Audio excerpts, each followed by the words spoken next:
ఎప్పుడు మనకు రుణం ఉండిందో కానీ ఈ కోవైట్ గడ్డి మీదనే ఈ యొక్క కష్టాలతోనే పోరాటం చేసి ఈ కష్టాల్లోనే మన కష్టార్జితాన్ని సంపాదించుకొని మన కుటుంబాన్ని పోషించుకోవాలనేటువంటి దృక్పథంతో ఒక ఆశయంతో సుదీర ప్రాంతాల నుంచి భార్యాభర్తలను వదిలిన వాళ్ళు అయితేనేవి, తల్లిదండ్రులు వదిలినటువంటి అయితే అదేవిధంగా గురువుల్ని, మాతృభూమిని అన్నిటినీ వదులుకొని ఇక్కడికి వచ్చి ఇక్కడ స్థిరపడి మీరందరూ కూడా మీ కుటుంబాల కోసం, మీ యొక్క ఆర్థిక స్వావలంబన కోసం, మంచి కోసం, ప్రేరణ కోసం ఇక్కడికి వచ్చి ఇటువంటి గట్టి మీద ధైర్య సాహసాలతో నిలబడినటువంటి మీ అందరూ కూడా పేరు పేరు నమస్కారాలు తెలియజేసుకుంటున్నా.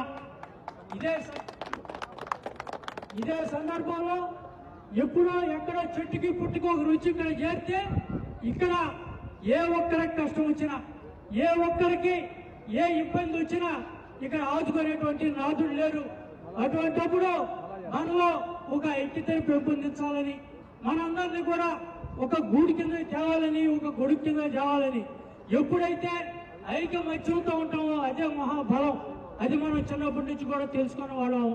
ఇది వాస్తవే. కానీ మనందరం కూడా రాగద్వేషాలు వదిలి, రాగద్వేషాలు కోడి నారాయణ కావచ్చు, ఇంకోటి కావచ్చు, మనకి చెప్పలేదనేటువంటి సమస్య ఇలా ఉత్పన్నం కాకూడదు. అటువంటి పరిస్థితులు కాదు ఇక్కడ.